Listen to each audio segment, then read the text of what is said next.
Welcome বন্ধুরা। আমরা জানি পশ্চিমবঙ্গে এসআইআর নিয়ে তুঙ্গে বিতর্ক। মমতা বন্দ্যোপাধ্যায় বলে দিয়েছেন বিএলওদের যে একটা নামও যেন ভোটার লিস্ট থেকে বাদ না যায়। এদিকে বিরোধী দল তারাও বলেছে এসআইআর পশ্চিমবঙ্গে হবেই। এই অবস্থায় পশ্চিমবঙ্গের যে সিইও দপ্তর আছে তারা ইলেকশন কমিশনকে জানিয়েছে রাজ্য পুরোপুরি প্রস্তুত এই এসআইআর করার জন্য। এই অবস্থায় আমরা দেখেছি রাহুল গান্ধী দিল্লিতে সাংবাদিক বৈঠক করে বলেছেন যে নির্বাচন কমিশন তারা দুর্নীতি করেছে, অর্থাৎ তারা কারচুপি করেছে ইলেকশনের ক্ষেত্রে। এই নিয়ে কিন্তু আমাদের ভারত বর্তমানে তুঙ্গে উঠেছে বিতর্ক, যেখানে রাজ্যসভা এবং লোকসভাতে বিরোধীরা আন্দোলন করছে এবং প্রতিবাদ জানাচ্ছে এই এসআইআর এর বিরুদ্ধে। তো এইটা নিয়ে আজকের এই বিশেষ প্রতিবেদন। অবশ্যই ভিডিওটি প্রথম থেকে লাস্ট পর্যন্ত দেখবেন, তাহলে বুঝতে পারবেন যে এসআইআর নিয়ে রাজ্য এবং নির্বাচন কমিশনের কি মতবাদ রয়েছে এবং কি তারা চাইছেন। তো চলুন দেখে নিই প্রতিবেদনটি। আমাদের হাতের যে প্রতিবেদনটি উঠে এসেছে সেখানে দেখা যাচ্ছে এসআইআর অর্থাৎ স্পেশাল ইন্টেনসিভ রিভিশন এর মাধ্যমে পশ্চিমবঙ্গের ভোটার তালিকা পুনঃসংরক্ষণ, যা কেন্দ্র ও নির্বাচন কমিশনের উদ্যোগে তুঙ্গে উঠেছে। আমরা দেখতে পাচ্ছি নির্বাচন কমিশন, ইসিআই এবং সিইও অর্থাৎ যেটা ওয়েস্ট বেঙ্গলে অবস্থিত, এদের মধ্যে একটা সিদ্ধান্ত হয়েছে যেখানে ইসিআই পশ্চিমবঙ্গের চিফ ইলেকট্রাল অফিসার মানস আগরওয়ালকে নির্দেশ দিয়েছে এসআইআর পরিচালনার জন্য বুথ লেভেল এজেন্ট ও বুথ লেভেল অফিসার অর্থাৎ যাদের আমরা বিএলও বলছি সংক্রান্ত প্রস্তুতি সম্পন্ন করতে। সিইওর অফিস ইসিআই কে জানিয়েছে তারা এসআই এর জন্য পূর্ণ প্রস্তুত রয়েছে।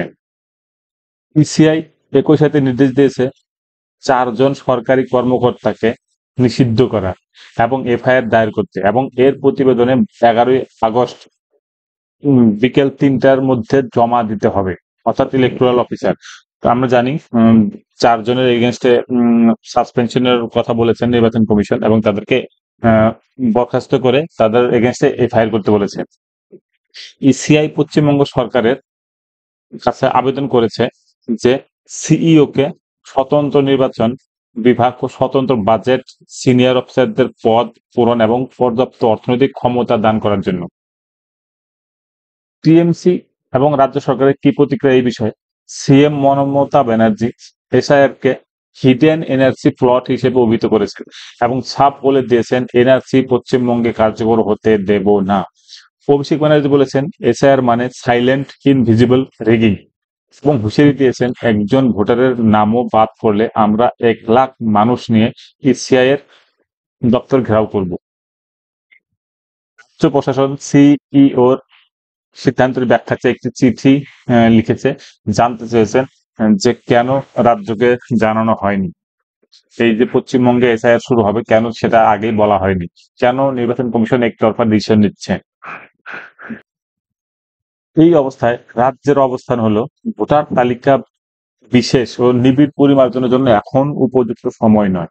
এই প্রক্রিয়ার জন্য ন্যূনতম 2 বছরের সময় প্রয়োজন। মুখ্য সচিব মনোজ পন্থ রাজ্যের প্রধান নির্বাচন আধিকারিককে চিঠিতে জানান এসআইআর এর জন্য প্রস্তুত নয় রাজ্য।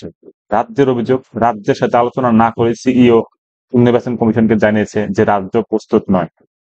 এদিকে নির্বাচন কমিশনও অবস্থান নিয়েছেন যে পূর্বে রাজ্যের সিইও এর দপ্তর থেকে ইসিআই কে জানানো হয়েছিল যে এসআইআর এর জন্য প্রস্তুত রাজ্য।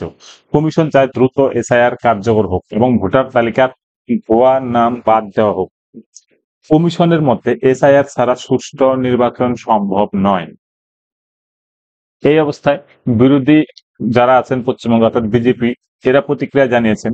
কেন্দ্রীয় প্রতিমন্ত্রী সুকান্ত মজুমদার বলেছেন রাজ্য এসআইআর আটকে দিতে মরিয়া, ভোটার তালিকার ভুয়ার নাম থাকলে রাজ্যের উপকার হবে, তাই তারা বাধা দিচ্ছে বলে অভিযোগ। বিজেপি দাবি করেছে এসআইআর ছাড়া পশ্চিমবঙ্গে অবাধ নির্বাচন সম্ভব নয়। এদিকে টিএমসির মুখপাত্র অর্পণ চক্রবর্তী বলেছেন এসআইআর নিয়ে প্রশ্ন তুললে ভুয়া ভোট চুরির চেষ্টা ধরা পড়ে যাবে। এসআইআর নিয়ে সংঘাতকে তারা রাজ্যের স্বাধিকার রক্ষার লড়াই হিসেবে দেখাচ্ছে। সিএম মমতা ব্যানার্জি এসআইআর কে হিডেন এনআরসি প্লট হিসেবে অভিহিত করেছেন এবং ছাপ বলে দিয়েছেন যে আগেই বললাম পশ্চিমবঙ্গে এনআরসি তারা কার্যকর হতে দেবে না।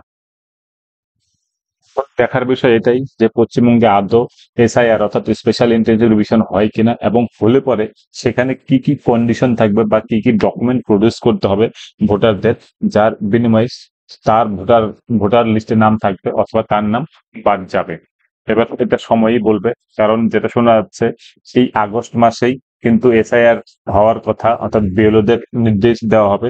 ট্রেনিংও তাদের কিছুটা হয়ে গিয়েছে যা জানা যাচ্ছে।